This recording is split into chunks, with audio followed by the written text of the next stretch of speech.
Hello, everyone. My name is Pooja Sri Mishra, and I am a CSPC program committee member. On behalf of CSPC, I welcome you all.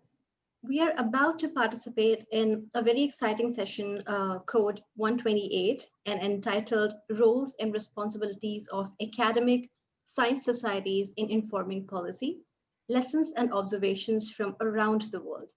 This session is organized by Ryerson University. Please do not forget to tweet about your favorite events and panels at the conference using @SciencePolicy and hashtag CSPC 2020. Before the end of the panel, you would also receive a short survey that should only take a minute or two of your time to fill. Please do so, especially as we are navigating through this new online medium, and help us make CSPC better in the future. I will now leave the floor open to Dr. Imogen Arco, who is the president for the Canadian Science Society of Molecular Biosciences and the moderator for this session. So once again, welcome all of you and thank you for attending this. So over to you, Dr. Imogen. Thanks very much, Pujashri. It's delightful to be here, and I'm thrilled to moderate this panel of very prestigious scientific leaders and science society leaders. This panel was inspired by my presidency of Canadian Society for Molecular Biosciences. I happen to be at Ryerson University, so I think it's both CSMB and Ryerson who are the sponsors of this.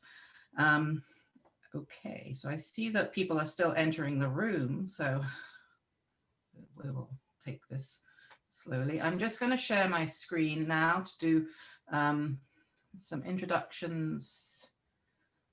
Let me make sure I have the right one.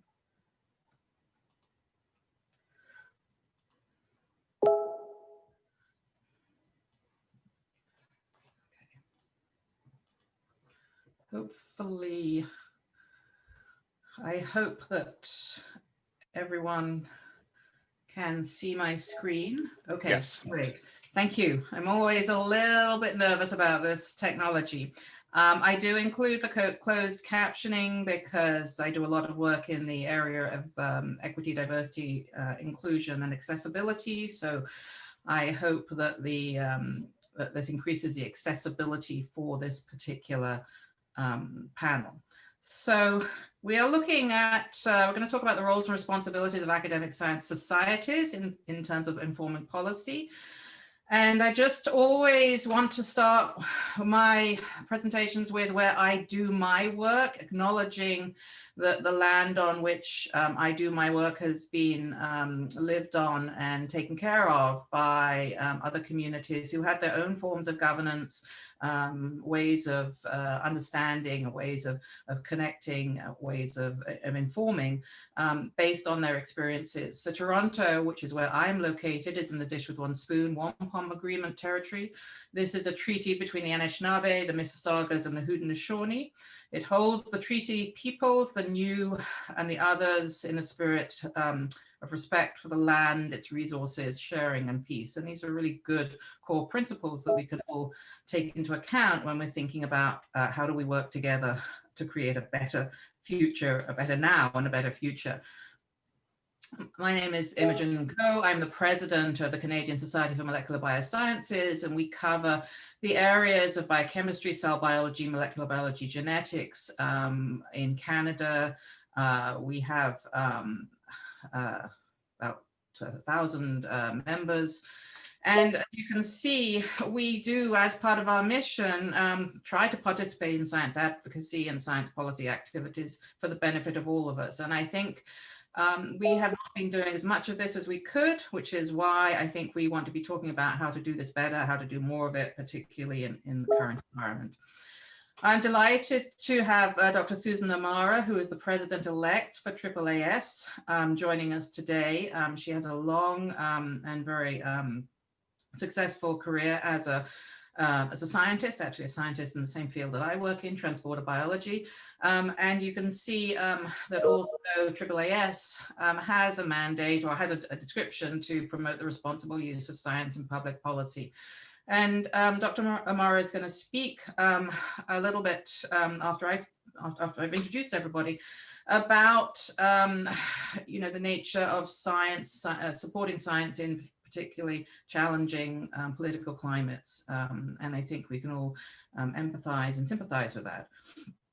I'm also delighted to have a longtime colleague, Dr. Hilary Lappin-Scott, joining us from the UK. Dr. Lappin-Scott has held many leadership positions, both in terms of science societies and in terms of higher education. She's currently the president of the Federation of European Microbiological Societies, and that is a consortium of, as it says, over 50 member societies representing a huge number of researchers across a number of countries and different governance systems and different kinds of challenges. So Dr. Lappin-Scott can speak to that kind of model, what the challenges, what the opportunities are there. And again, they're involved in network building, knowledge development, informing decision-making across all of those different platforms. We also have Dr. Charles Bourque, who is the president of the Canadian Association for Neuroscience, joining from McGill. And again, Canadian Association for Neuroscience is an association of researchers in the area of neuroscience, representing, promoting the interests of neuroscience, neuroscientists at national levels. So contributing to discussions around informing policy. Dr. Shohini Ghose from Wilfrid Laurier University is the past president of the Canadian Association for Physicists. She is a computer scientist and a physicist, and CAPS has been involved in many activities around education and promoting research, but also facilitating communication with the public and those making funding and policy decisions. And then from New Brunswick, Dr. Stephen Hurd, the president of the Canadian Society of Ecology and Evolution, a society that has a very clear, as per their sort of public-facing appearance, mandate to facilitate communication between members of the society and decision makers, and also act in liaison with federal and provincial funding agencies to support their research in Canada. So I think this may be the first time we have had a collective of science society presidents together for one panel at Canadian Science Policy Conference. So I think this is the first time we've done this, and so I think this is also unique, and I think this is a very important discussion that I hope will be very useful. So thanks to CSPC for hosting and supporting this. And I'm going to now pass the floor over to Dr. Amara, who is going to speak to the roles and responsibilities of scientists from her extensive experience. So let me see, I'm going to get out of this, stop sharing my screen. And I hope that that means that you can now take over.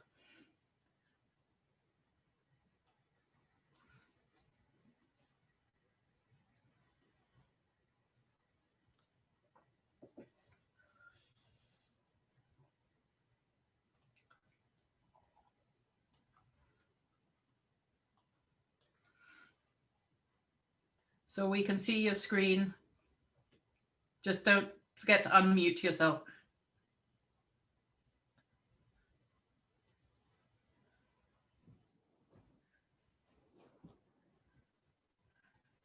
Okay, I first wanted to begin by thanking Imogen, Co, and the organizers for putting together this group. I think it really promises to bring together some interesting discussion with respect to what the role is of scientific societies.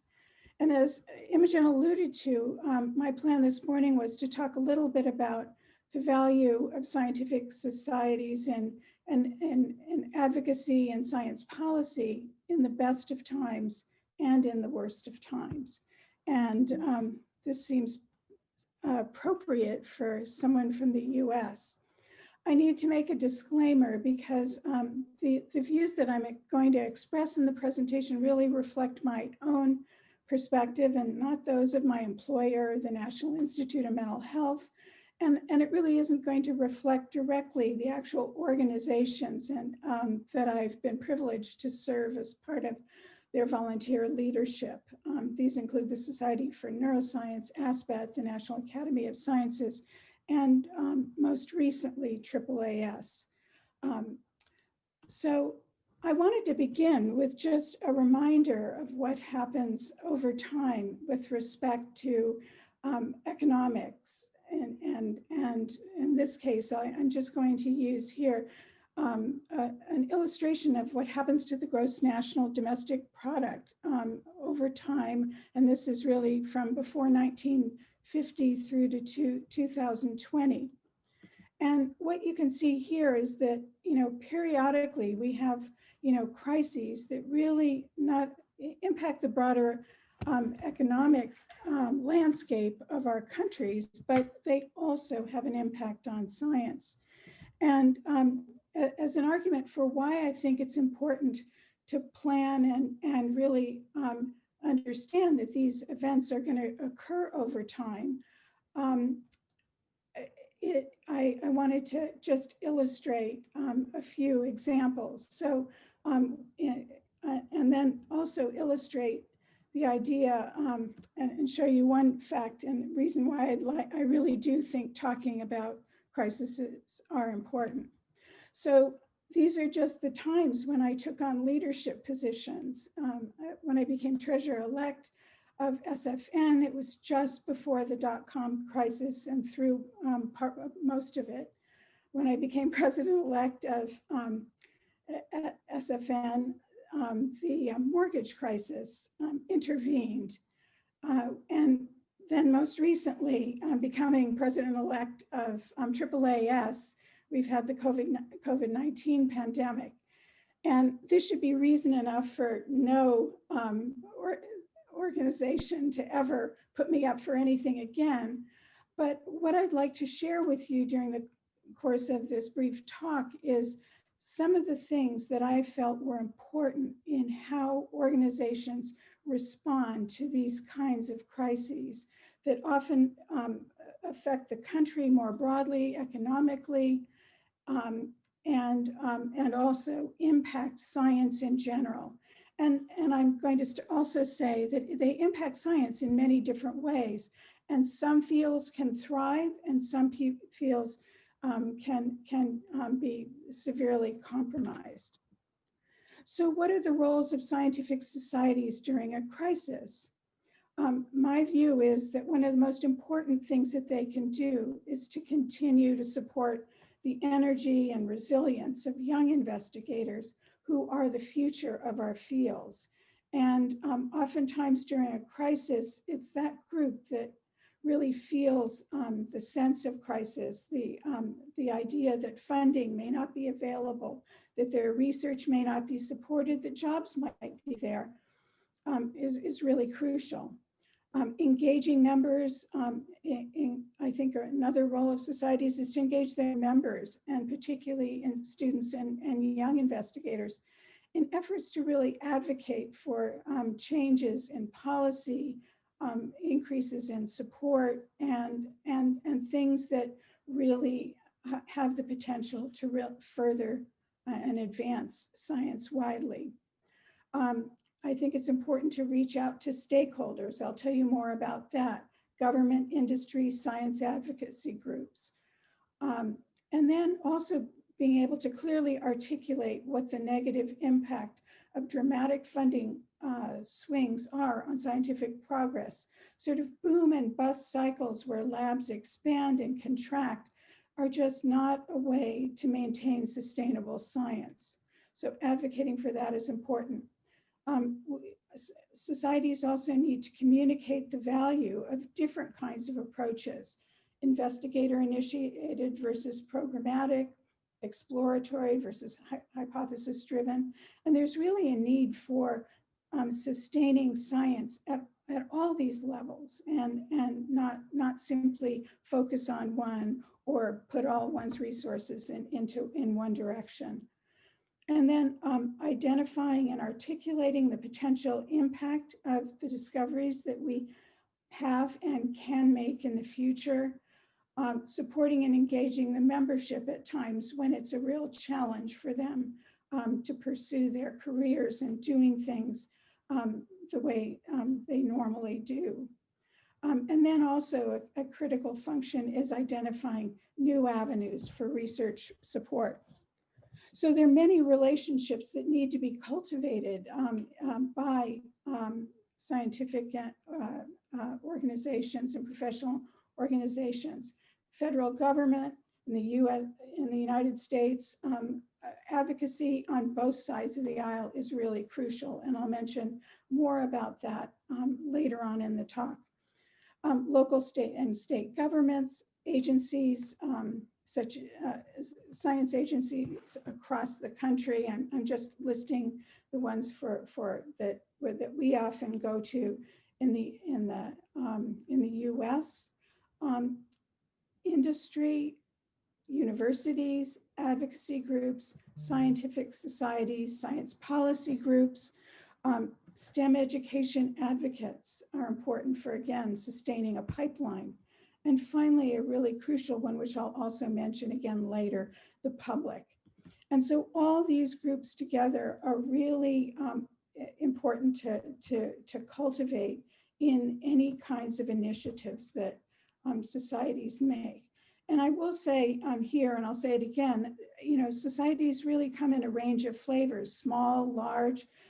They can be ones which are much more advisory to governments, and there are others, such as national academies. There are others that can have a major role in advocacy. And so how each society responds, but these may, and which groups they really go to are maybe different, but these are kind of the groups that one needs to cultivate relationships with.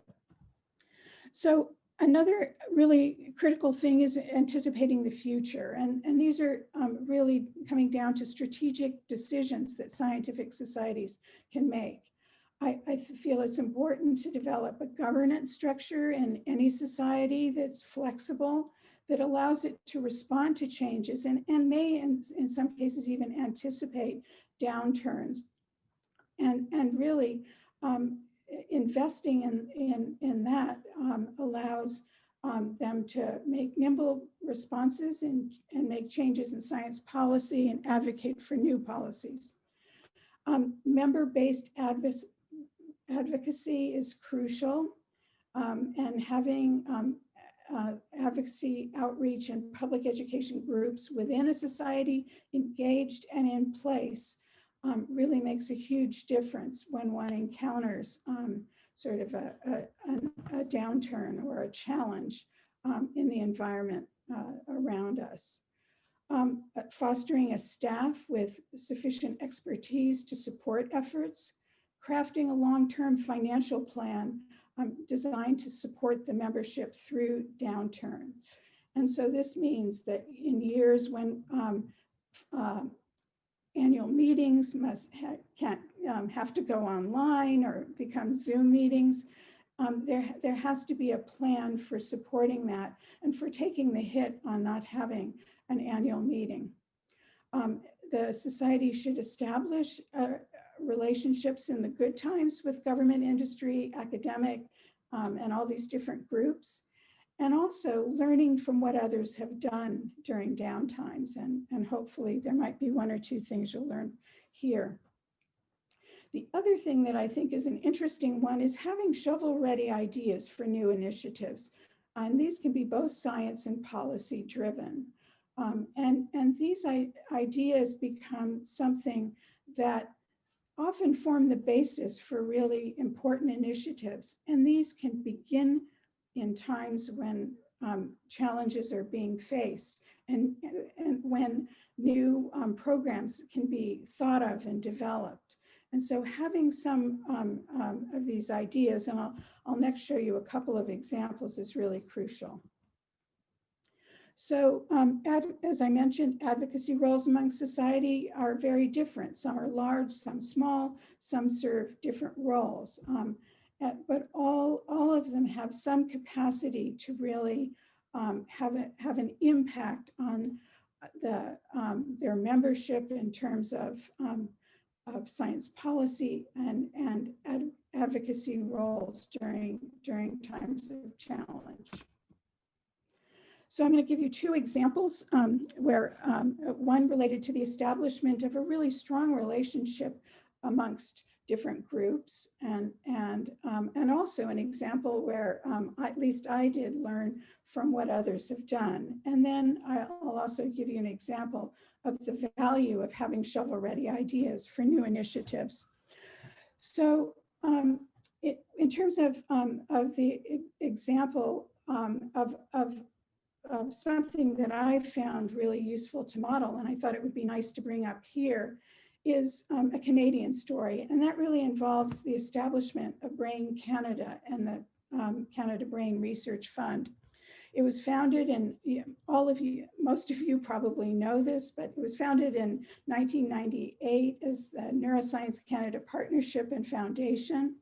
And in 2008, which was really the time that the housing loan crisis began, this group rallied neuroscience advocates and identified some real champions who went to speak with one voice to the government, advocating for a strategy to support brain research. And this was in a time when there were economic challenges. There certainly were in the US. I assume there were also challenges for Canada as well. And in 2011, they established the Canada Brain Research Fund and a partnership with the government to match $100 million over 5 years. And this became really a collective commitment by public, private, and voluntary sectors to advocate for brain science and support transformative brain research. And identifying and having these strong partnerships with both industry, representatives from industry, and as well as academic and advocacy groups turned out to be a really strong thing. And this concept was actually shared by Frida Miller, who was on the Society for Neuroscience Council. And she shared this concept, and we were all quite taken about it. She and David Kaplan presented it. And that really inspired many of us to think of this kind of a model. And in fact, later, and in my second example, this is an initiative that came around just subsequent to that in the United States, which was the Brain Initiative, another initiative for brain science aimed at developing an understanding of the human brain by accelerating innovative technologies. It was an NIH-driven partnership with foundations, industry, and universities, in many ways modeled in a similar way to Brain Canada. It was initiated by President Obama's Office of Science and Technology Policy.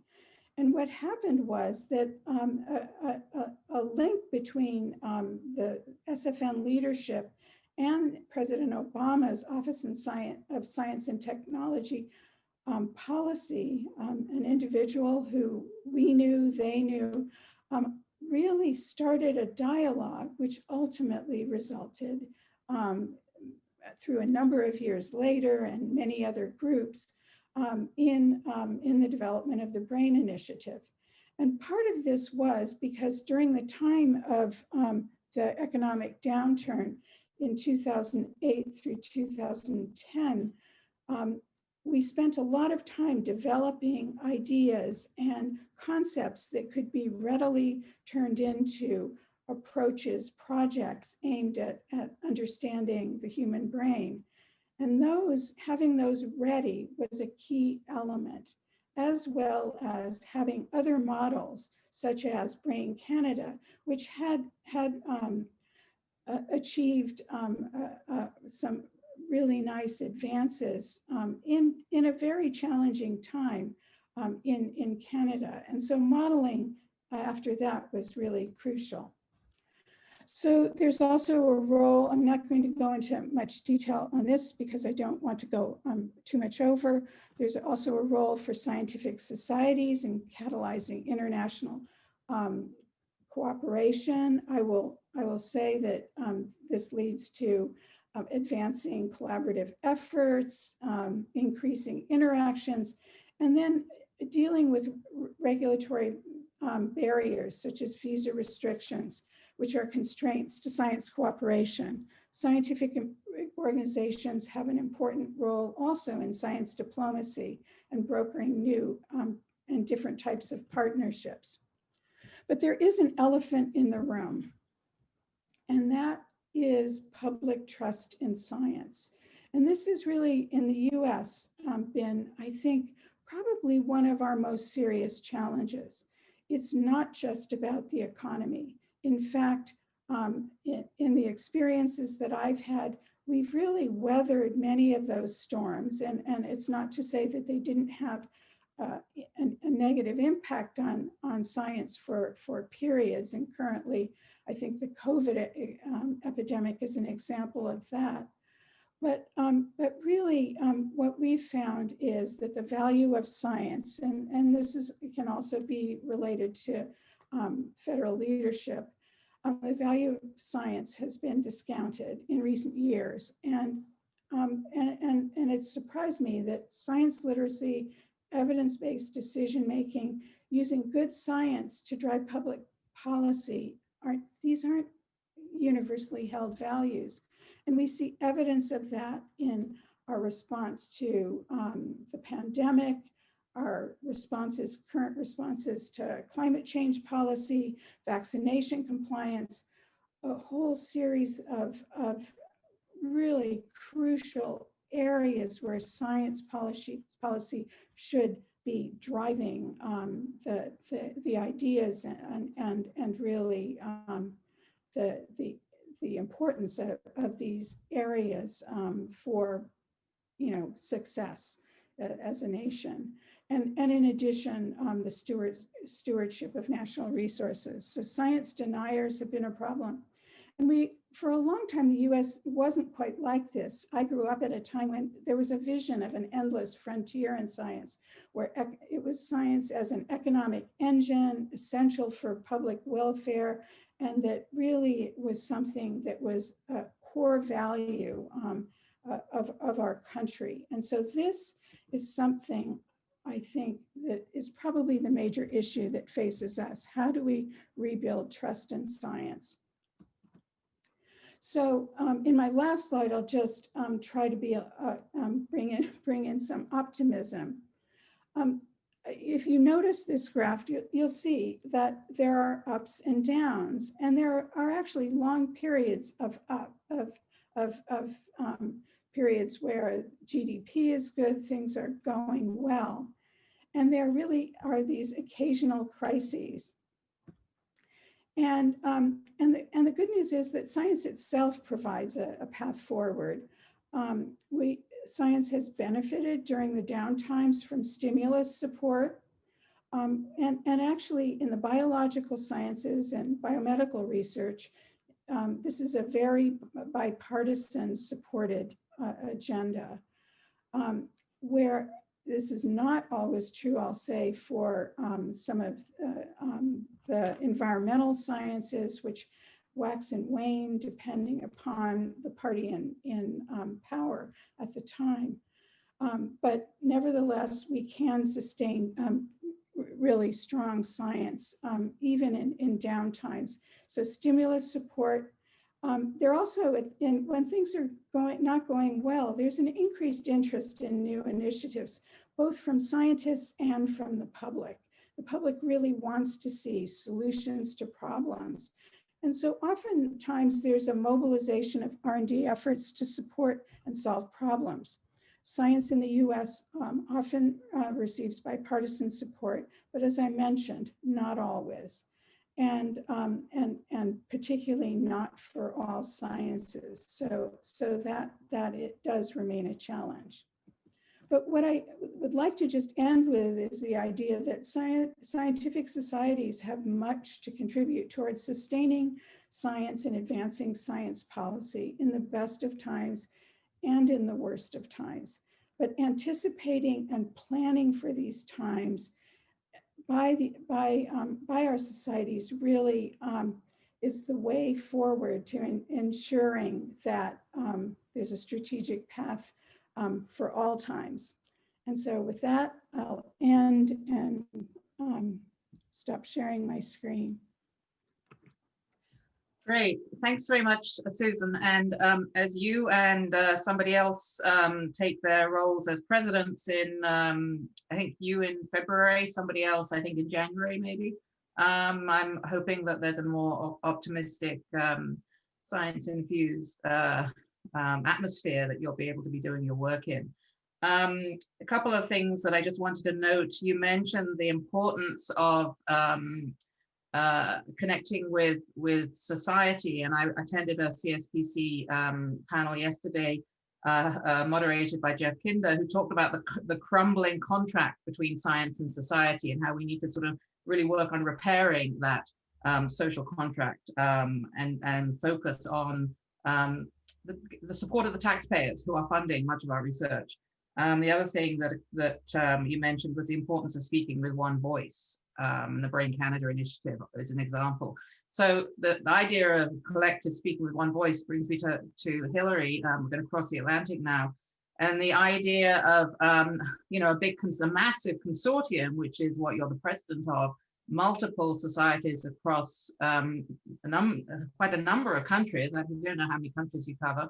And the challenge, the power of speaking with one voice, but also the challenge, and then throwing something like Brexit into that. How do you as a society actually sort of coordinate or inform, or and how does the experience with a consortium compare to your previous experiences as leader, president of a single society?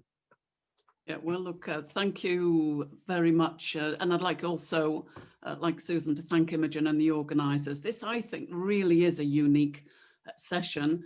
Each of us is the president of a society, but we're also very aware that each of us is on a continuum of a whole series of presidents that have taken forward all of the various policies as well.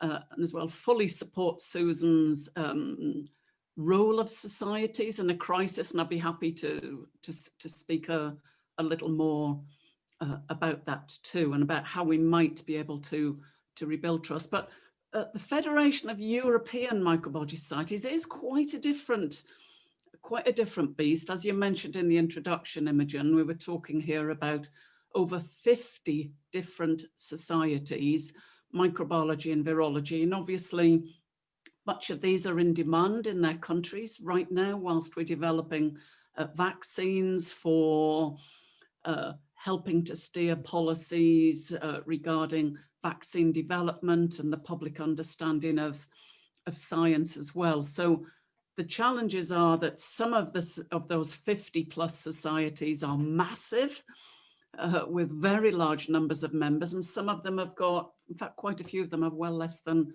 100. So it's how to give support in many, many different economic regions that Europe spans as well, and to give this support like now in times of crisis. And I'm actually speaking in a podcast on Friday specifically about that. So just to draw on some of the things that I've been involved in regarding science policy. As you mentioned in the introduction, I was the elected president of one of the societies within FEMS called the Microbiology Society, and it's very large and very old, been established quite some time within the biological sciences, but it had a long history with some policymakers. So I wanted, if it's helpful, to give a few more and practical examples of how we were able to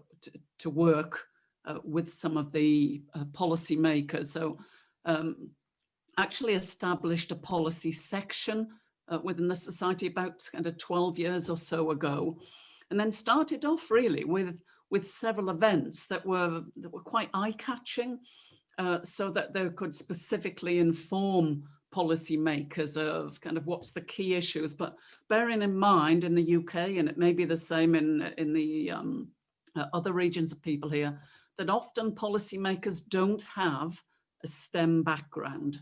So it's ways that to learn how to make that communication, but in a way that takes people with us. So we did that by organising quite a lot of events actually in Parliament, in the Houses of Parliament in London, that was for policymakers, but also invited in the media as well, and to have mingle sessions, networking, question and answer sessions, things like the role of microorganisms in climate change, or about antimicrobial resistance, or the use and the importance of genetically modified organisms. So taking things where there's a massive public interest, but people feel that it's impacting on their lives as well. Now, these were very well attended, of the order of hundreds of people coming, but it helped establish then ongoing relationships, which then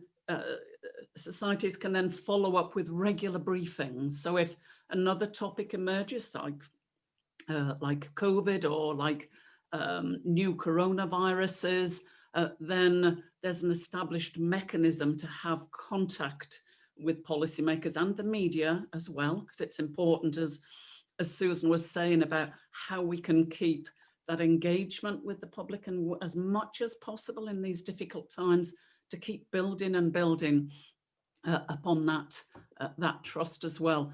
So other practical ways that work are having an up-to-date listing of scientists that are willing to be called at very little notice to speak on specific topics as well.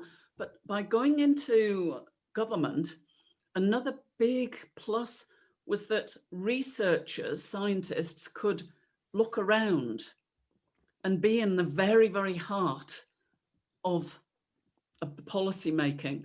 And it helped for them to really think about how appropriate and important that their science is as well. I feel that that's, you know, an area that is important. But similarly, we get asked as well to comment on specific areas of where policy is being developed, and you know, joining up with other societies, you can have that bigger voice as well. So do you interact with the government in Brussels, with the EU at all? Or when you're talking about policymakers, you're talking about the regional subgroups within your consortium, or both?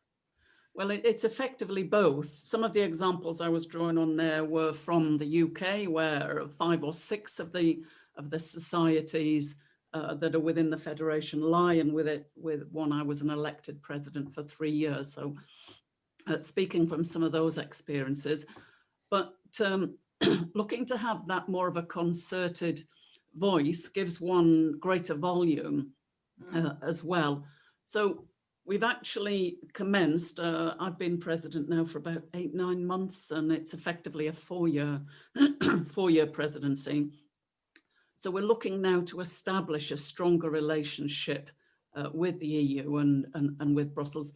It's quite challenging because there is such difference in the economies, and I won't give examples of countries, but you can imagine of North Europe right the way down into Southern Europe and across into Eastern Europe too. There's very, very different economies and governments as well, and what's a key issue in one area isn't in another.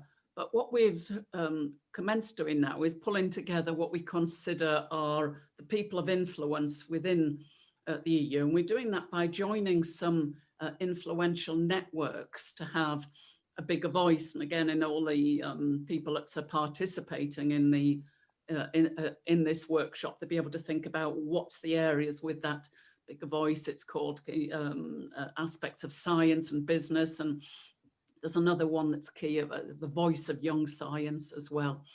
And participating in events and workshops. So actually being willing, albeit when the travel restrictions aren't quite as tight as now, but actually to go physically to meetings and to network, to kind of show that commitment and show that engagement with those that are working in policy areas as well, and look to establish strong dialogues to show that that it's not an us and them, and put a human face on much of the science as well that we're undertaking. So attending those meetings with people that are right at the front of European Union science policy making, and then looking to get to fact find and to network as well. So we're looking for a much greater policy role. In fact, we've commenced now a working group in this area, and we're also bringing in industry and the very applied areas of people that are working outside of universities as well, and currently just now setting up kind of the goals as well, and looking at ways to broaden membership. So I think often with our various societies, we tend to think of them as kind of university science entities, but it's to look so that many others from very, very different working backgrounds also feel welcome and can help shape that policy as well. Right. So, so that's really, really useful. And I hear you talk about the importance of building networks across sectors, bringing in partnerships or building relationships with people in industry or people in policy making, people in politics, and again, the importance of sort of having a speaking with one voice, but recognizing contextual specific differences within the bigger collective. So, so there's quite a lot of juggling going on there. So being very aware, I think, and being sort of sensitive to those differences. Yeah. Yeah, I mean, I think that's absolutely right. It's also trying to think about what are the ways that are likely to be the most influential in terms of influencing policy. And to my mind, a lot about it, as I was saying, is about informing and keeping the policymakers up to date and keeping them current. But it's also about within the societies of showing and encouraging the membership that it's a big part of their job to be science communicators as well. And to find ways within learned societies that we recognize those that go those extra steps to be strong science communicators, to find ways. We look for, and we have prizes to reward and celebrate those that are also excellent science communicators as well. So I guess it's about nudging behaviors of our fellow researchers as well. So it's providing a platform for those to celebrate those within the community that are doing exactly that. But finally, if I may, Imogen, one other way is that the American Society of Microbiology had got a really good way forward to interact with policymakers. So they've set up the American Academy of Microbiology. And similarly, FEMS established a kind of a sister organization, the European Academy of Microbiology. And these are people right at the very, very top of the kind of the recognized and renowned experts. And they get together and produce policy statements as well. So when there are big issues at the moment, for example, vaccine development would be one, then you can pull together quite quickly a group of experts, in our instance, from very broad areas of Europe, and look to give policy advice as well. And I think that's a very strong model, I feel, albeit for FEMS has been stolen from the American Society of Microbiology. But I feel it is one way to be influential in terms of discussions with policymakers. And relatively nimble, yeah. So I want to move back across the Atlantic and we'll start on the East Coast. I'm going to go to Stephen. So I think in Canada, we have a lot of societies. We have a lot of smallish societies, I would say.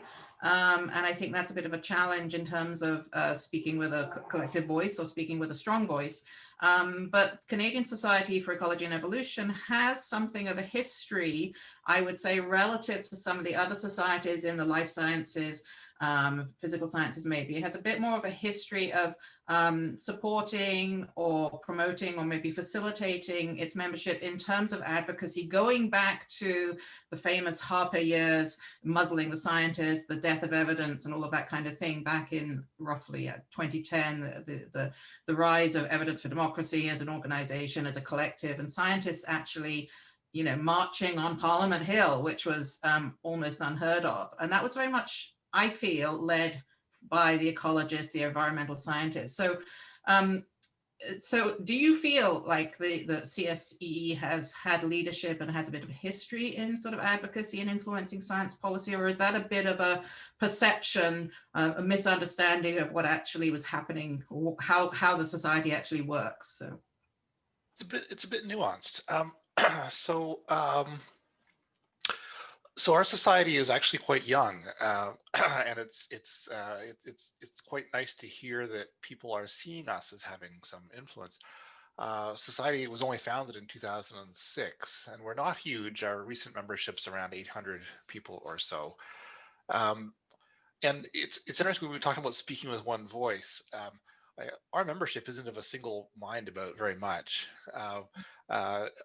One thing we all would agree on, I think, is that science, including ecology and evolution, is really critical to effective policy in the face of all kinds of challenges. The climate change and the pandemic are really two ones where Evo has critical roles to play.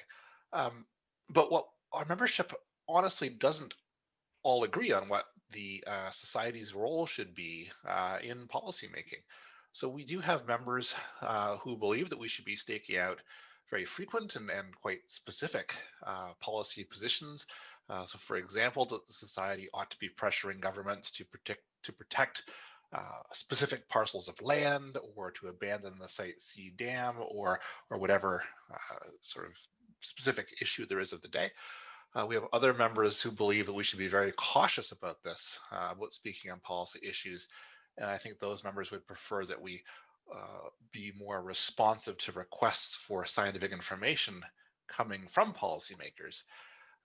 So those members say that we could, if we get asked, we can say what effect building the Site C dam might have on populations of fish in the Peace River, for example, but that we should not be proactively saying anything about whether or not that dam should be built. So those members would see the policy decision as being distinct from the science. The policy decision might and should weigh the science, but the trade-off of power generation versus fish, for example, in the Site C example, is not an intrinsically scientific one. So we should, as a society, we should probably keep quiet about it. So as you expect, those very different opinions show up in our governing council, and which groups are best represented changes over time. So the discussion around exactly what our relationship should be to policymakers will probably never end. It's particularly fraught, I think, for us, maybe relative to your other societies, I'm not sure, because of the common public usage of the word ecologist to mean environmentalist. And so very frequently, someone will say to me something along the lines of, "Oh, you're an ecologist, you must oppose the Site C dam." I may very well oppose the Site C dam, but it's a different thing than my scientific identity as an ecologist. Overall, we've been fairly cautious about how we speak about policy. Imogen showed the objectives of the CC on one of her slides, and I'll just comment on a couple of them. The one that I think you highlighted, Imogen, was to facilitate communication between members of the society and decision makers in various sectors.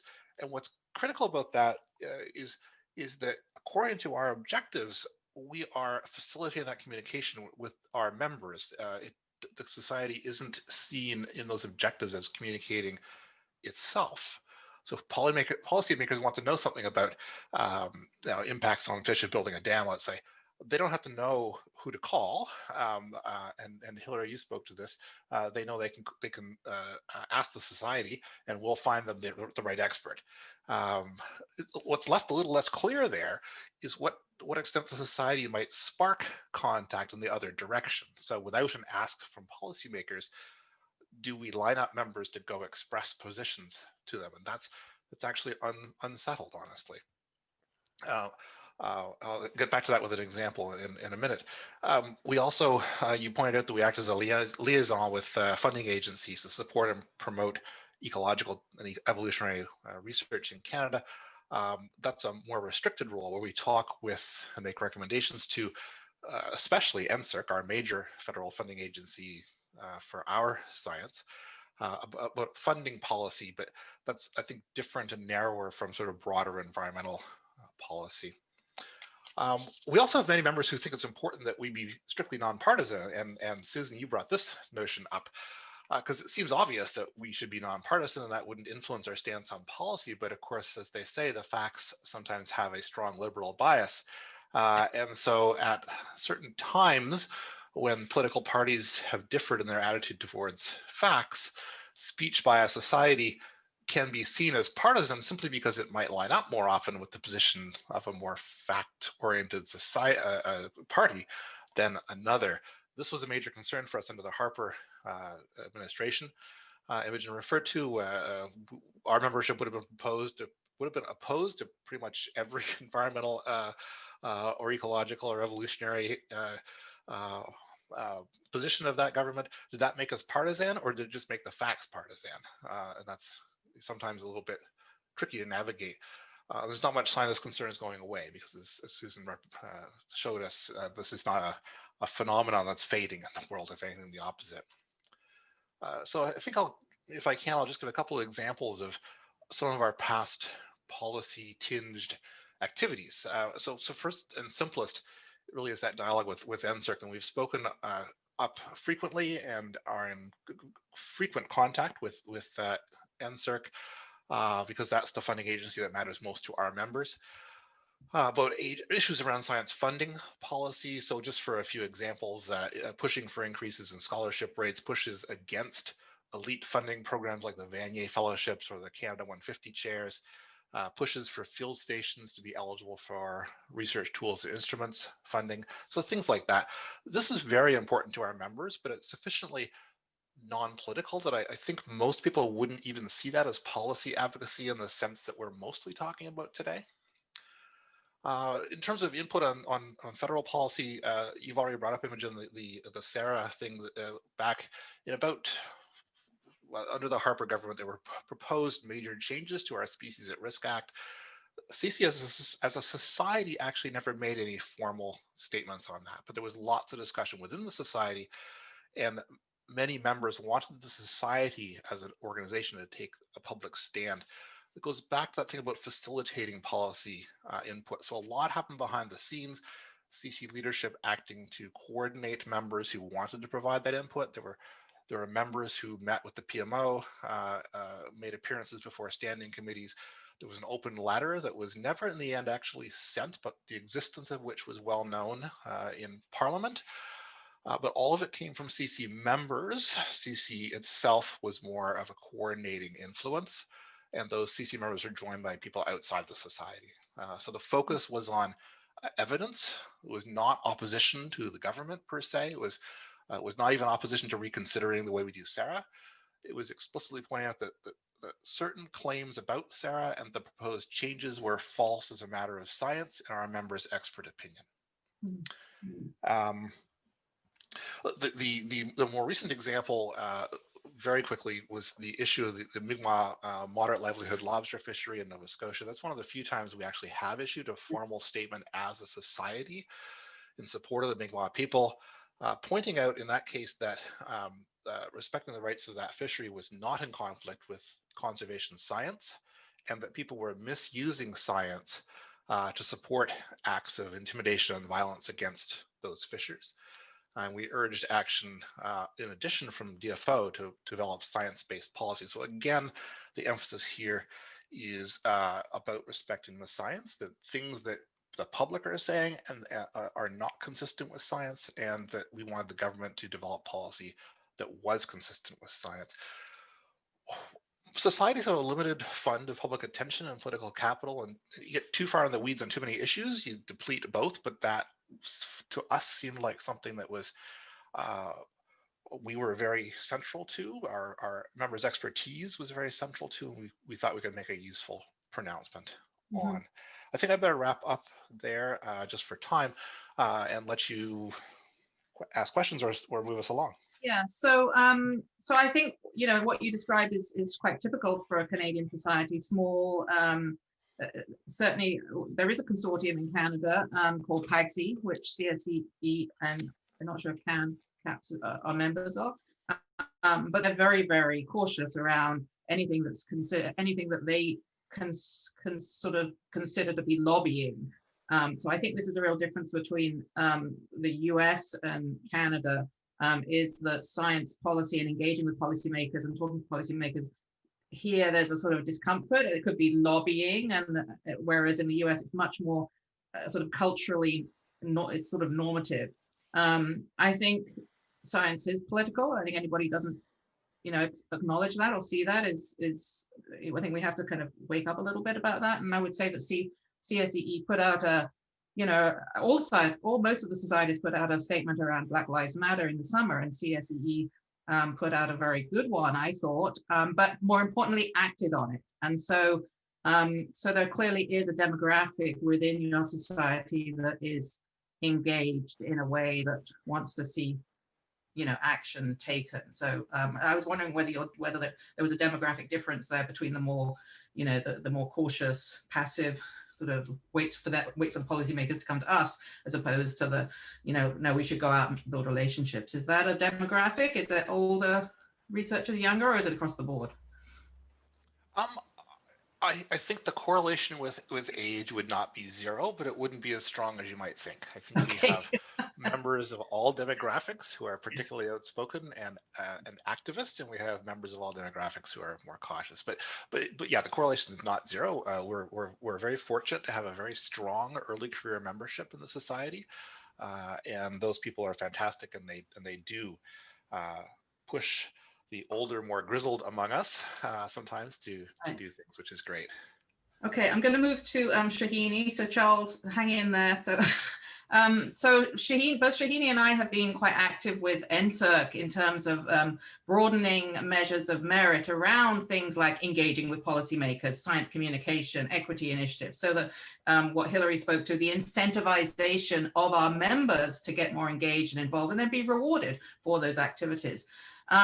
But CAPS as a physical science society perhaps sits in a slightly different place to what we've been talking about, which is more the life sciences. So having finished your term as president at CAPS, what's your experience and sort of perspective on the role of CAPS and your membership in terms of science policy in Canada?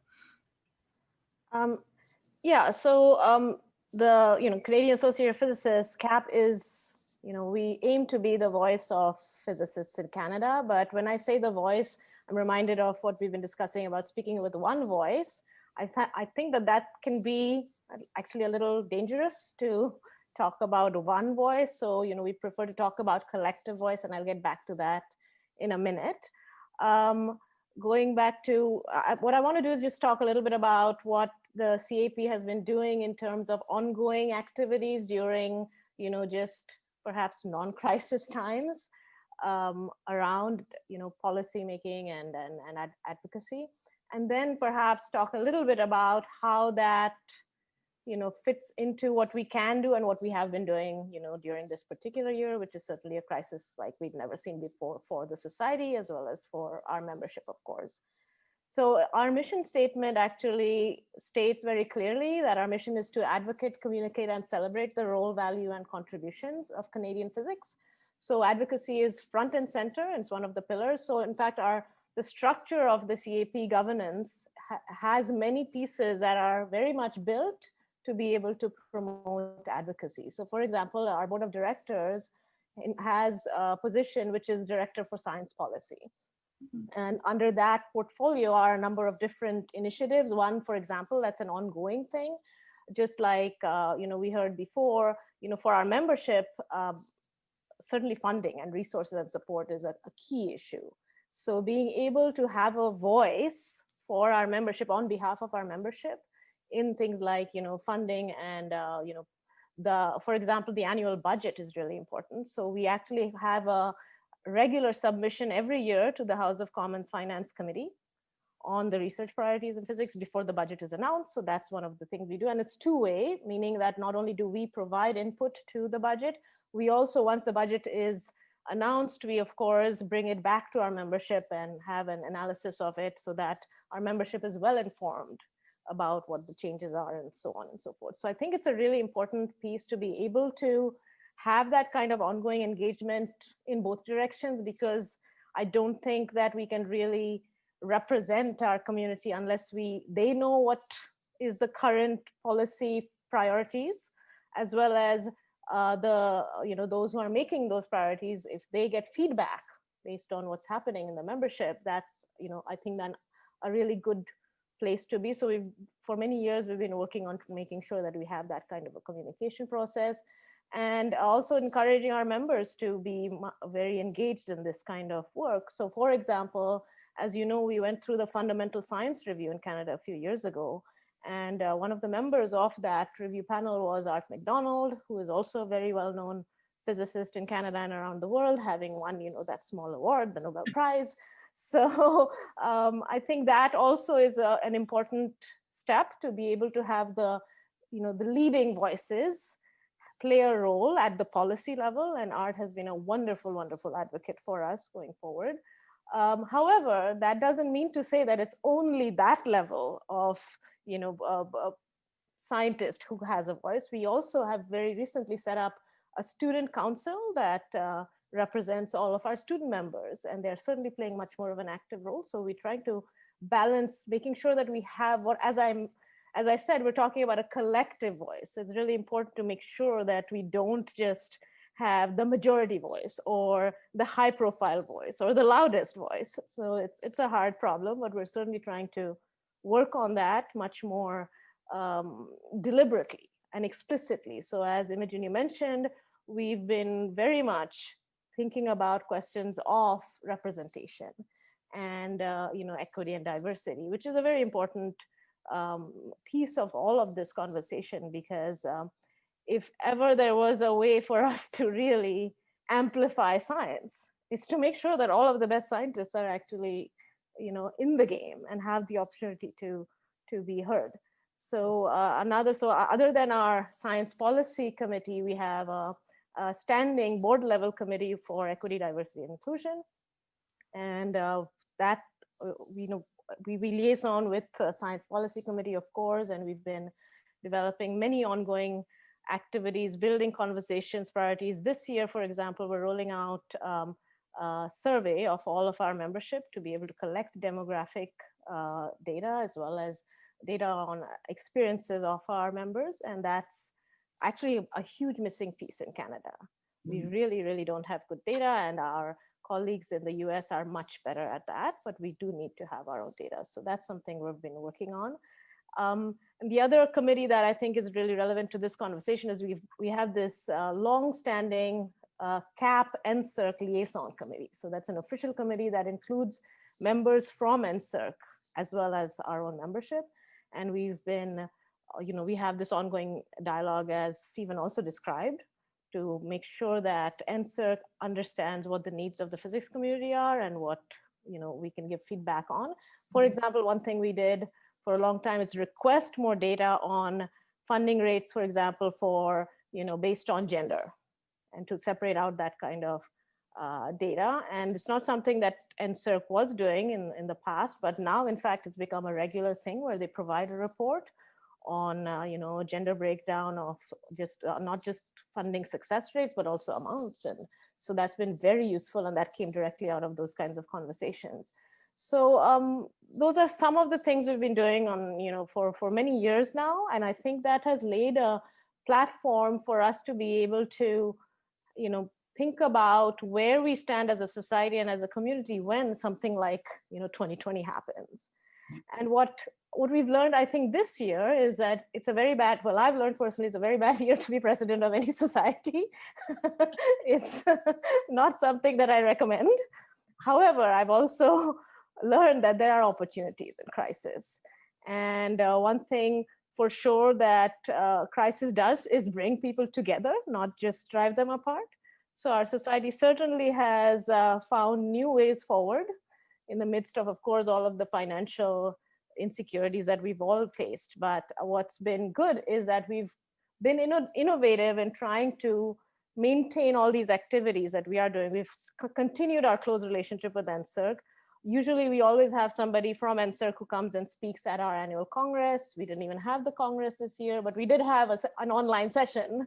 So just so that we could keep that part intact, because it's something that our members are very much look forward to. So we've done a few pieces. And the other thing that I want to mention is because we've been having this ongoing building of trying to focus on equity, diversity, and inclusion in the community, this year, by far, that was something that our membership really came together on and engaged with. We had, specifically, we were part of the, strike for academic lives in June, I believe it was, the academic strike. And also we had a session here in Canada focused on, anti-racism.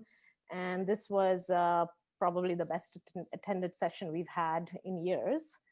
And it was not just something that was driven by current events. Of course it was, but it led to ongoing kind of momentum and has led to lots of other future initiatives that hopefully will drive real change in the community and conversations. And also it has led to this current survey that I mentioned. So that's been a very good thing, but I also want to point out that it shouldn't have taken a crisis for us to have that conversation. So I think what I leave you with is a question for all of the societies together, which is, what do we do? What kind of structures can we build and systems can we build so that when crisis actually happens, which of course it will in the future, we have already built enough robust structures that we don't have to react, because we already have a way to maintain the support for science, as well as make sure that all those different voices are heard. Because one thing we've also learned this year is that some people have had to, step back. They've had other kinds of, focus that, whether it's childcare or elder care or, healthcare in general. These have been impacting some people more than others.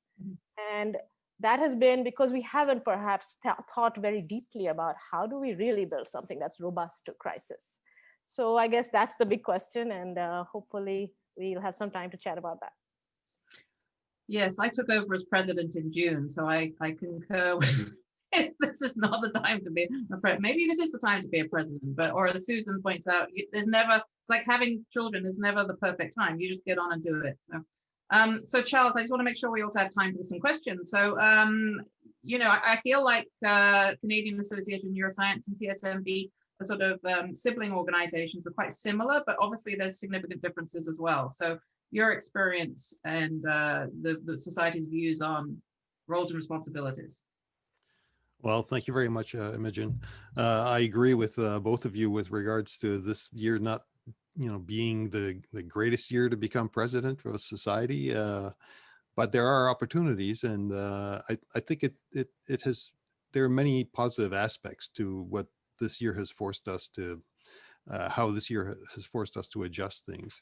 The Canadian Association for Neuroscience was formed in 1981, which is, I was the first year PhD student then, and I was reading about the history of what the circumstances were that led to the formation of this association, and of course the core of it was pressure for funding, and it very much the same kinds of things that are there today. And the original aims of the society were to promote communication among the thousands of Canadian neuroscientists who work in this discipline, and several other things that are listed on our website. but the landscape has changed considerably, especially in the last 20 years. And I think I'd like to talk about a couple things that have come up that have caused our association to steer ourselves in directions that are important and related to everything we've heard from the other panelists today. And briefly, the first one is, of course, the pressing need to achieve equity, diversity, and inclusion in our community. And this is a big thing that Ken has picked up by forming an EDI committee. And I'm not going to go over all of the activities that are related to this. There are many, and it's a growing subject in our association. But we now have a recurring workshop on EDI issues at our annual conference, which is really well attended. It's one of the popular things that we have at our meeting. We've quickly established practical things like support and childcare for members that need it when they come to the meeting. We also put out a statement on racism during the summer, provided resources to our members, and we participated in the academic strike that Shohini was talking about. And right now we're considering how to promote the inclusion of sex and gender-based analysis in scientific research, which is something that is of increasing importance and is not really discussed a lot from what I can see by society. So we're trying to get ahead of that and participate in promotion of that. But the second issue is to get back to science funding, and Canada doesn't fund basic science really well. We're the lowest of the G7 countries in this respect, and in terms of R&D per capita, we're below countries like Slovenia and the Czech Republic, which we feel Canada should do better in supporting this. While funding is available for targeted things, and Susan mentioned several kinds, there's a lot of support for neuroscience in particular. This is politically popular. If you're targeting a specific disease, you can create partnerships. This works really well, but funding for fundamental research, basic research, which is really essential for innovation and training of the future generation of scientists, this relies on tri-council funding because it's not something that industry is attracted to, and tri-councils are pretty much ignored in Canada. And other than an increase we got in the 2018 budget, it's been flat for over 13 years, and as a result, the success rates are really terrible. I chair a review panel for the Canadian Institutes of Health Research, and it's heartbreaking, the grants that get turned down just because of the ranking and poor success rates. So we formed an advocacy committee to try to deal with this issue, and this was spearheaded by Catalin Toth, who is now at the University of Ottawa. And the goal there specifically were to do better at educating the public, the politicians, and policymakers on the importance of funding basic research. And our efforts have really ramped up over the last 5 years. So on the public side, we arrange a very popular public lecture at our annual conference, which is usually held off-site at a nice venue like a museum or a library. Hundreds of people come to these because the topics that are chosen are really attractive to the general population, and it's a form of advocacy that we like to do and is very successful. Like Hilary mentioned, we also provide awards and small grants to small groups of people that organize and do outreach activities. And I don't know about other societies in Canada, but there are fabulous organizations in every province that do really successful outreach activities that we really like to support, and they are very useful to us. And so the rest of the time, I want to talk about what we've done to try to interact with politicians over the last 5 years. And this really began in 2015 when we supported an initiative led by CSMB, which had as a goal to advocate for increased funding through initially a letter writing campaign to inform then Finance Minister Morneau about the need for increased funding. And we also made recommendations to FINA during the pre-budget consultations. And this was kind of the start of our activities, and also listening to other societies, what other societies were doing. In 2016, we contributed to workshops and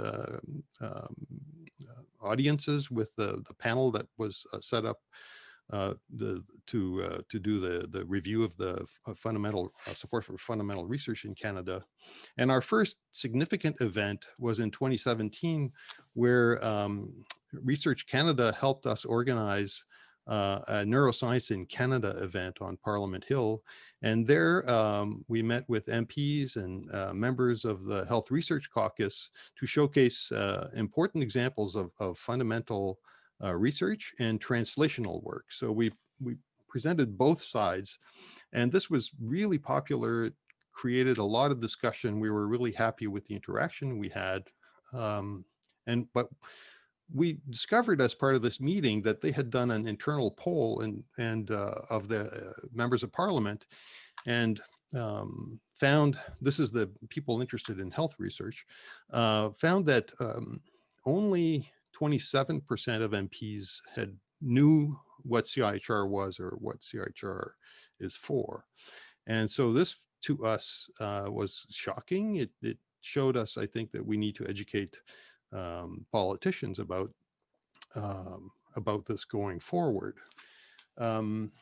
So in 2018, as a response to this, at our annual conference, we decided to have one of our symposia dedicated to science policy, and we invited MPs from 4 major parties out west, and this included Joyce Murray, Matt Generou, Finn Conley, and Elizabeth May, who all came and gave us short statements about their party's view on science and funding for science. And this was followed by a question and answer period, which was really superbly attended. The room was packed on the subject of science funding. And the objective there was to make sure that parties were aware of our needs and to hear their perspective on this issue leading up to the election in 2019. So this was a really successful event, and we hope to repeat events of this type.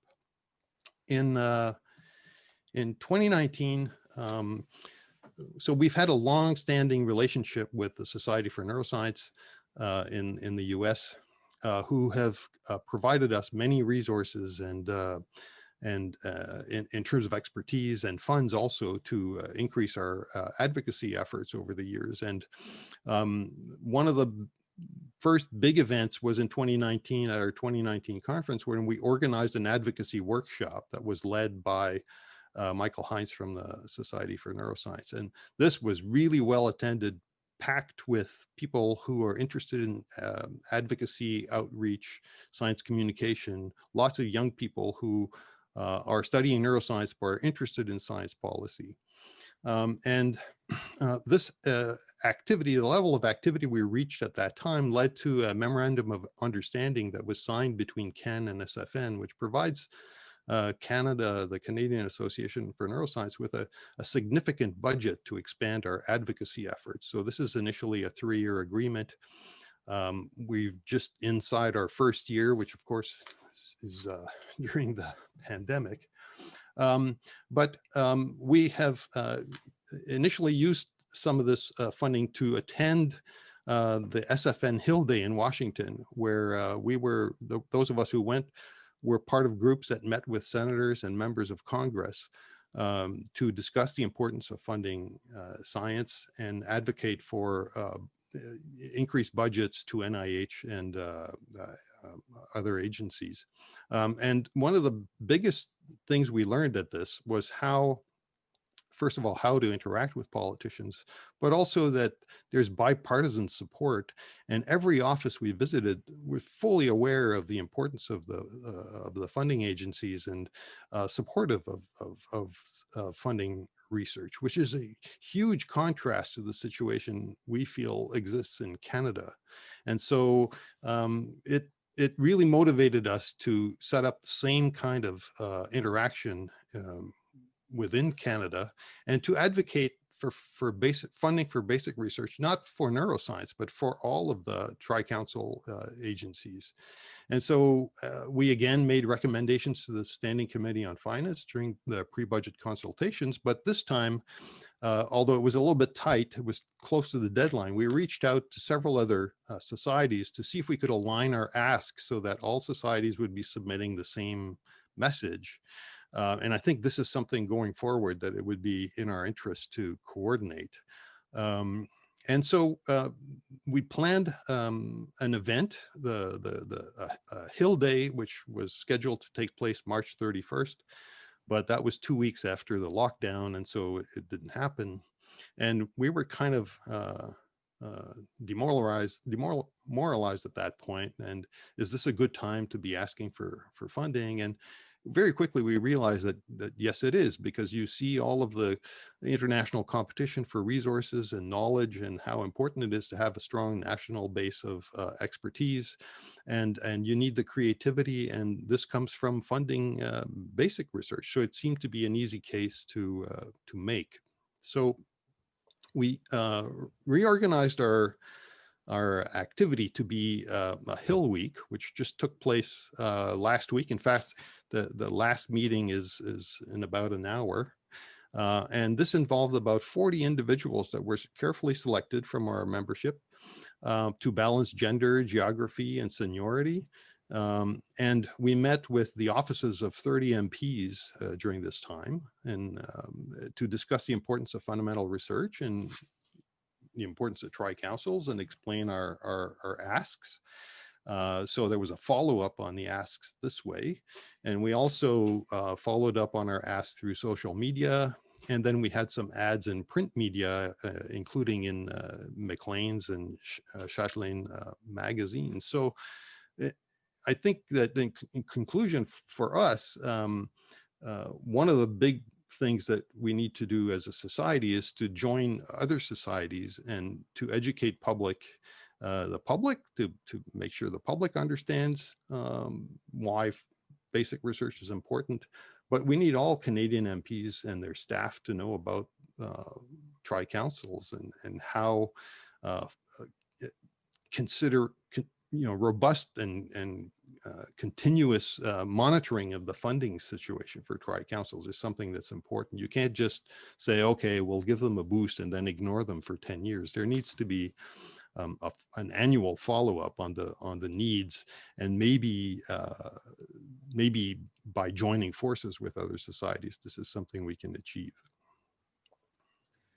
Great, thank you. I realize that we're getting close to time and there are a few questions. I think we also are meeting with MPs when people ask how can we push for more funding for research, and a lot of our membership simply say, CIHR and NSERC should do better, forgetting that it's actually taxpayers funding into government who then distributes the money. So we really have to rebuild that social contract between science and society. So going out to your local MP, going out to your local community, who are the voting public, is key, is absolutely key. And you can't simply go to NSERC and CIHR and say, give us more money. That doesn't work. So there is a great event that I have pressured CSPC to put on called Science Meets Parliament, which has been running in Australia for a number of years now.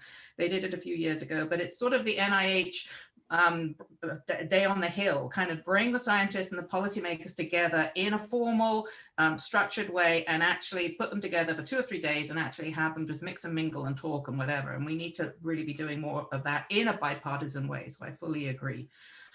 So a couple of questions, maybe, Stephen, maybe this is one for you.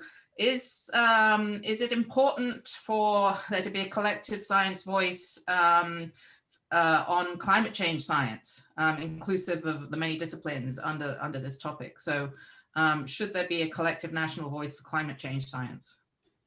Climate change is a good example,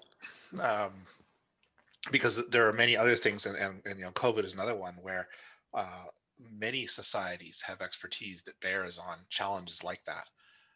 And so I really like what both Charles and I think Shohini commented on this too, the need for societies to work together on these things.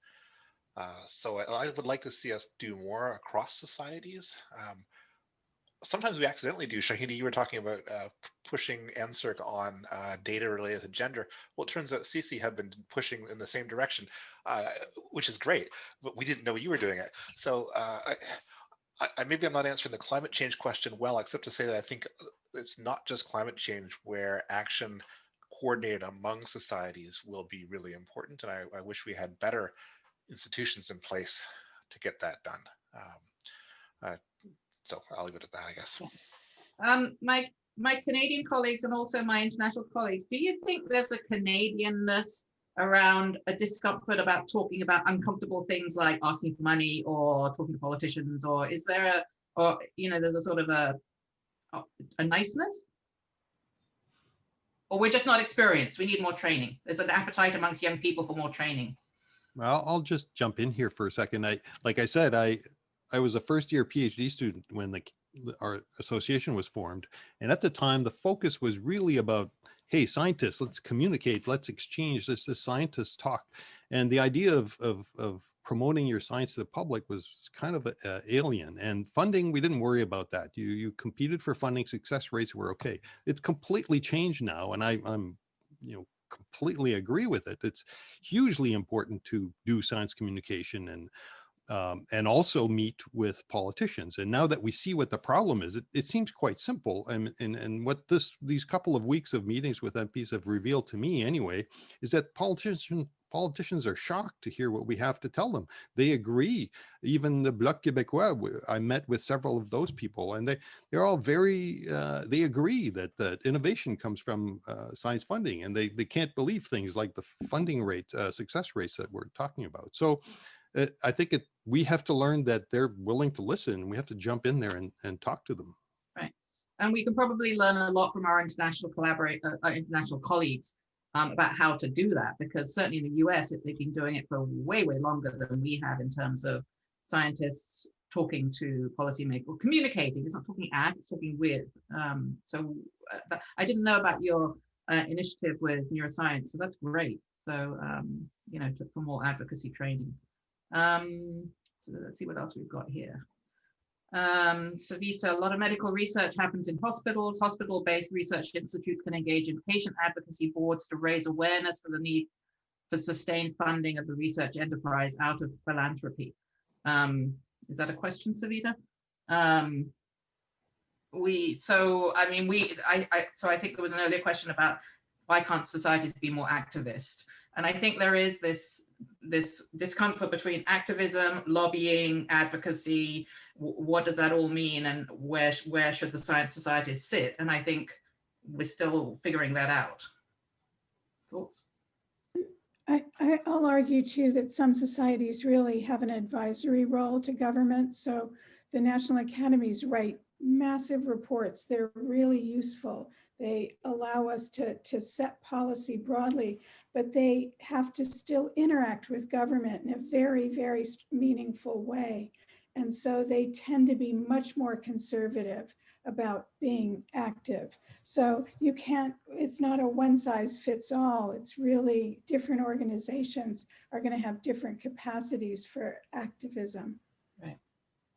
I just want to make one other point, which I think Charles kind of alluded to, but he described Hill Day, which is a terrific, it's been done for a number of years. It's really a great way to get scientific ideas and messages through to government.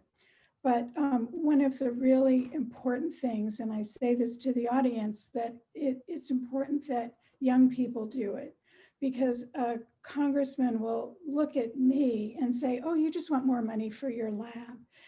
Whereas when they see the face of a really young, energized, young investigator, trainee, they realize that that's the future. And it's very, it's a very compelling statement, because it's about science and the future of science, not about what, needs, personal things. So I really encourage students and and young investigators to really actively pursue this, because they're our most effective conveyors of ideas. And I'll just add young investigators, but you can go back another level, which is I teach a course in critical thinking in biomedical sciences. Last year, in advance of the 2019 federal election, I had my students as an assignment find out who their local MP was, make a comment about what the party's platform was relating to science, and ask them what they would do if they got elected, and send those out as emails, and then we monitored what came back. That was an assignment for science students, because they are the least, data tell us that they are the least engaged amongst our undergraduate population around things like policy. And this year I've had them write a science policy brief, as if you were advising the Minister of Health on actually regulation of homeopathic products. Write a science policy brief to a MP who is not a scientist. Like 23% of them have no background in STEM, or they don't know anything about the Tri-Council. So I think there's a lot of things that we can also do to help equip our early career researchers and our trainees and our students in terms of building a stronger science-informed citizenry and society and policy-making enterprise for the future. It's 9:59, so I'm going to have to wrap up. So I want to thank my colleagues so much. Thank you so much for calling in from the UK, Hilary, and from the US, Susan. I think we wish you all the best. It's been a rocky 4 years. I wish you all the best. It's going to be hard work going forward, I know, but you have a lot of friends and colleagues and people cheering for you on this side of the border, and I know across the Atlantic. And good luck, Hilary, with Brexit. I know that's going to be a challenge for the scientific enterprise over there. And to my terrific colleagues in Canada, thank you so much for engaging. Let's try and work together more. Let's stay in touch. Let's find out what each other are doing, and let's really engage and move the needle on informing policymakers around science. Thank you. So thank you, Dr. Imogen, for arranging such a wonderful panel, and thank you all the panelists for such an insightful discussion. We also thank our attendees for the thought-provoking questions and for attending the panel. Before we leave, I just wanted to also bring to your attention that please do not forget to fill our survey. It will help us immensely. So I have provided the links in the chat. That's it for this panel. Thank you, and hope to see you in CSPC.